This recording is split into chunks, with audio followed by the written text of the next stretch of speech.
कर्तृत्ववान आणि जनमानसामध्ये एक वेगळी प्रतिमा असलेले आपल्या राष्ट्रवादीचे खासदार श्री निलेश लंकेजी या ठिकाणी उपस्थित, श्रीयुत माजी आमदार संजय वाकचौरे, आपले राष्ट्रवादीचे अध्यक्ष डॉक्टर निसार देशमुख, जगन्नाथजी काकडे,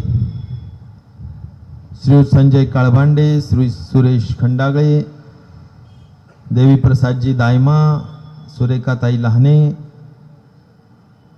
खरं तर या ठिकाणी उपस्थित अनेक तालुका अध्यक्ष आहेत, राष्ट्रवादी सर्व पदाधिकारी आहेत, ते मंचावरील सर्व सन्मान्य तालुका अध्यक्ष पदाधिकारी आणि वेळेअभावी कुणाचं नाव राहून गेलं असेल तर माफ करावं, परंतु ज्यांनी तुम्हाला आम्हाला सगळ्यांना या ठिकाणी एकत्र केलं ते आपल्या सर्वांचे आवडते सहकारी श्री चंद्रकांतांना दानवे आणि उपस्थित सर्व पत्रकार बांधव आणि बंधू भगिनींनो,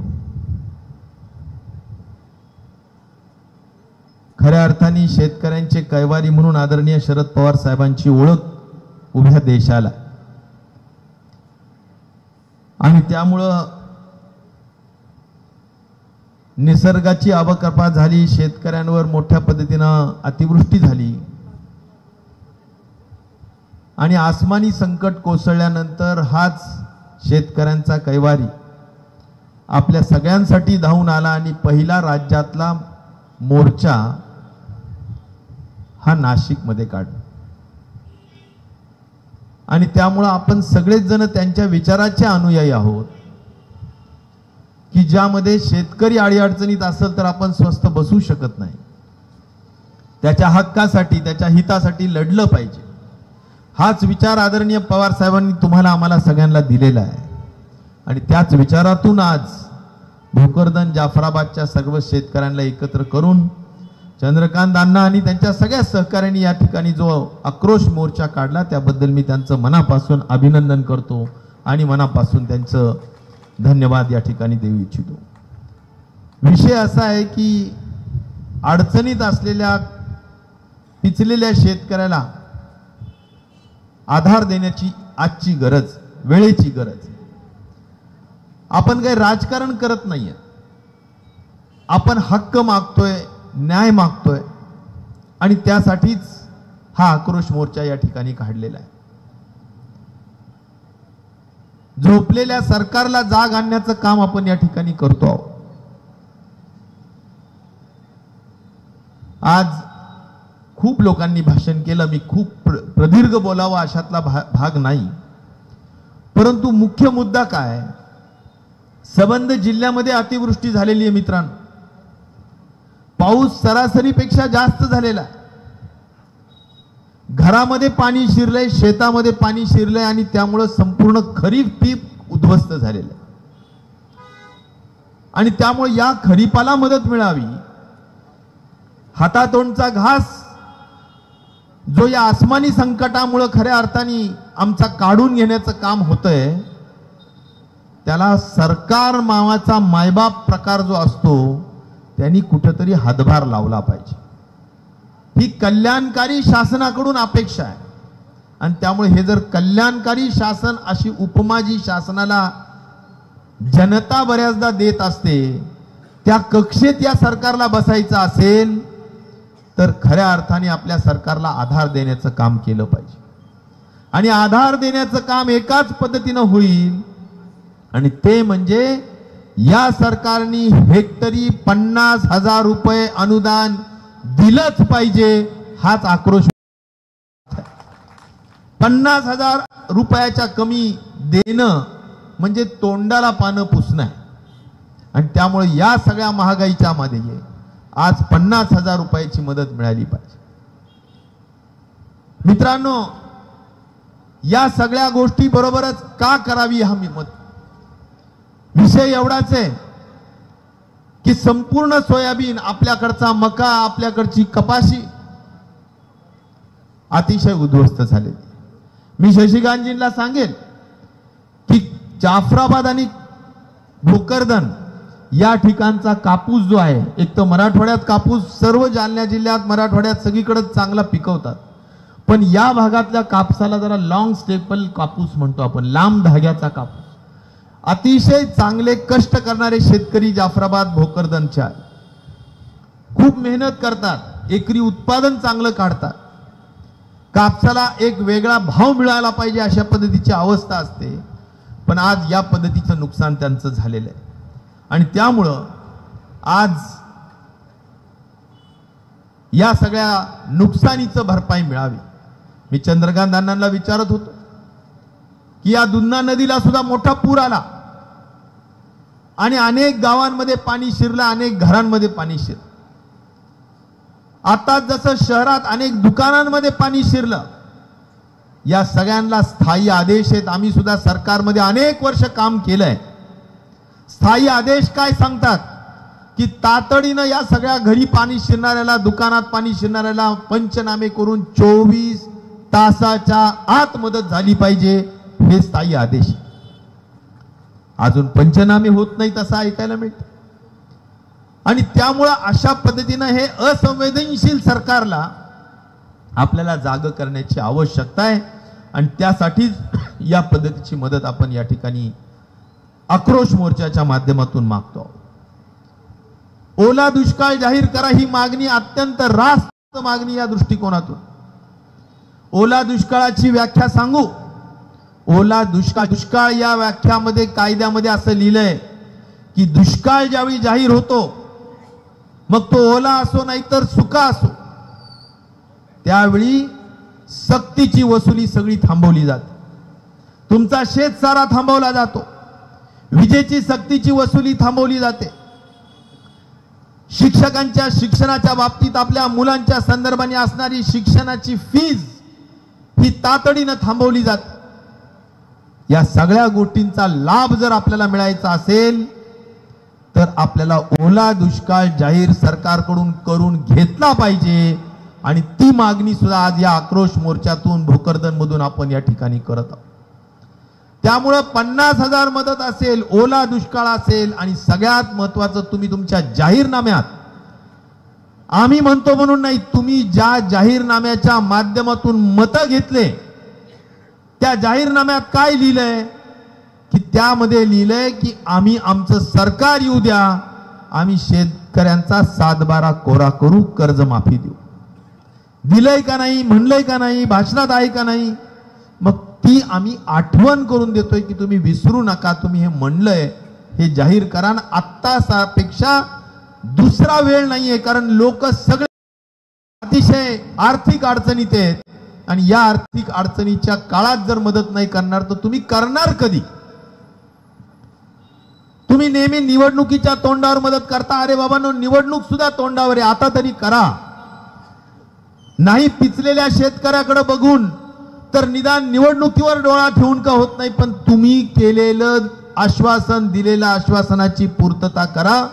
ही रास्त मागणी सुद्धा आम्ही शेतकऱ्यांच्या वतीने या ठिकाणी सरकारकडे करू इच्छितो. आणि म्हणून हे सगळं करत असताना आश्चर्यकारक गोष्ट काय, PR जाहीर झाला शिंदे साहेब, त्यामध्ये शशिकांतजी जालना पूर्ण बाधित आहे. आमच्याकडे तर आंबड घनसावंगीला, गोदावरीला तुडुंब पूर आलेला आहे.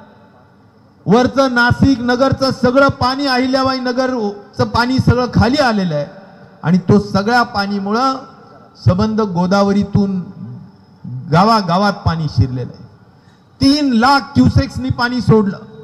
आज 3 लाख क्युसेक्सनी पाणी सोडल्यामुळं नदीच्या पात्राच्या बाहेर पाणी गेलं आणि त्यामुळं गावागावात पाणी शिरल्यामुळं पुराची परिस्थिती घराघरात, गावागावात आली. घरात छाती इतकं पाणी होतं. काही घरं गोरगरिबांचे तर पूर्णपणे पत्रे सुद्धा दिसत नव्हते, गोरगरिबांची झोपडी दिसत नव्हती, एवढं पाणी होतं. मग अशा सगळ्या परिस्थितीमध्ये आपण आपला जिल्हा गाळून टाकता.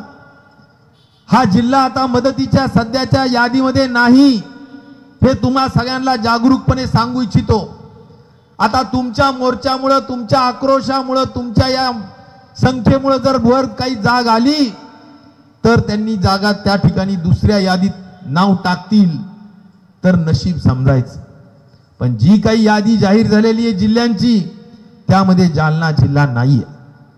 अहो सध्या आम्ही काय बघतो, हे इलेक्ट्रॉनिक मीडियावाले आम्हाला काय विचारतायत की अरे काही फळबागांचे गट गेले, म्हणजे ज्या ठिकाणी जे तुमचा काय म्हणायचं त्याला महसूलचा सजा असतो, त्या सजेवर एका ठिकाणी पर्जन्य मापक असतं आणि त्याच्यामध्ये काही ठिकाणी पर्जन्य मापक, जसं आता खासदार आपल्या जालन्याच्या खासदार काळे साहेबांनी सांगितलं की अनेक पर्जन्य मापक खराब आहेत, बंद आहेत.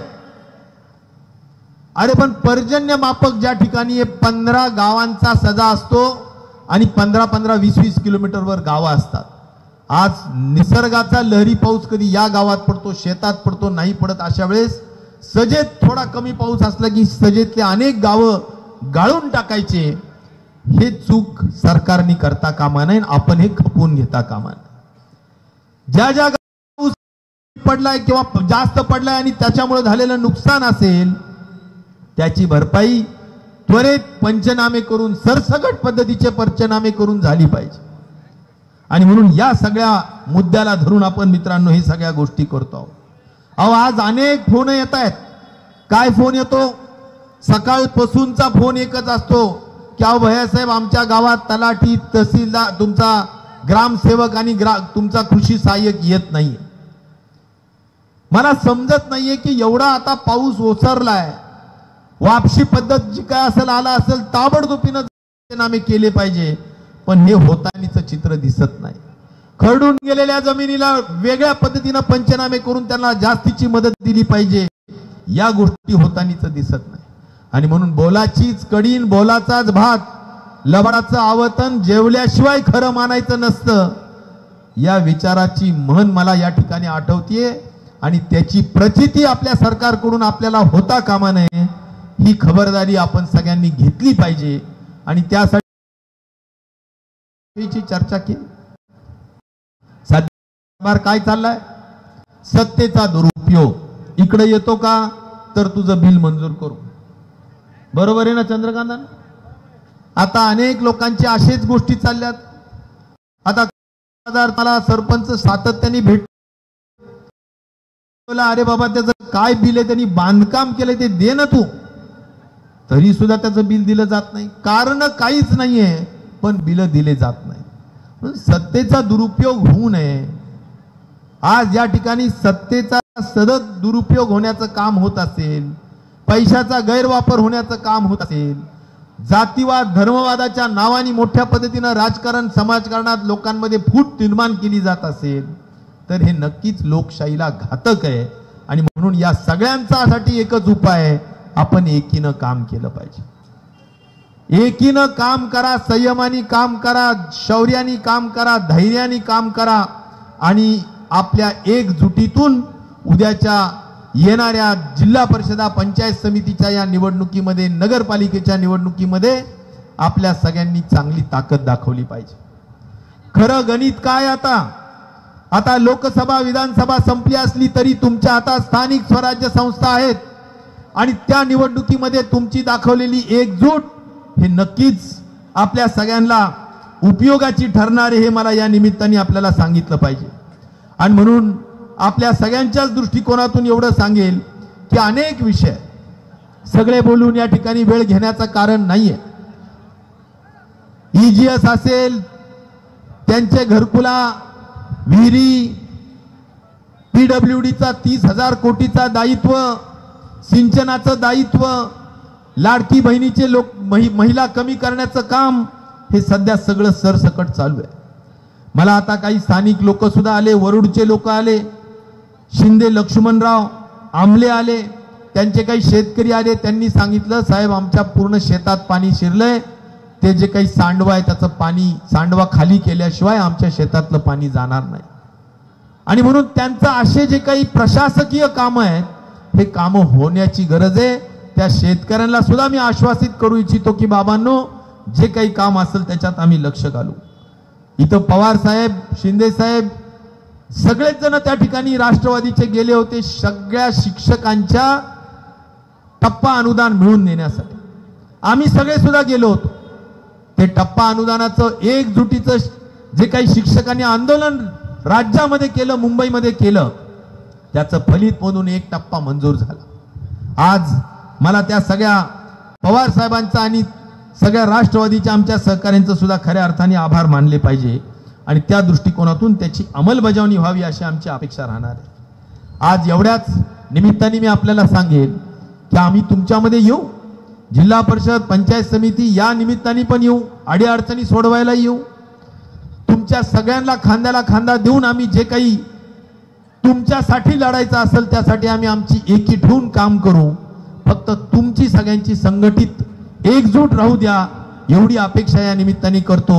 आदरणीय लंके साहेब, शशिकांतजी हे दोघंही अत्यंत लढवय्ये नेते आहेत. आपापल्या भागामध्ये चांगलं कर्तृत्वानी ते चांगलं काम करतायत, राज्यामध्ये काम करतायत. आम्ही सगळेच जण एकत्र मिळून काम करतो आहोत. आज ते आपल्यामध्ये आलेत.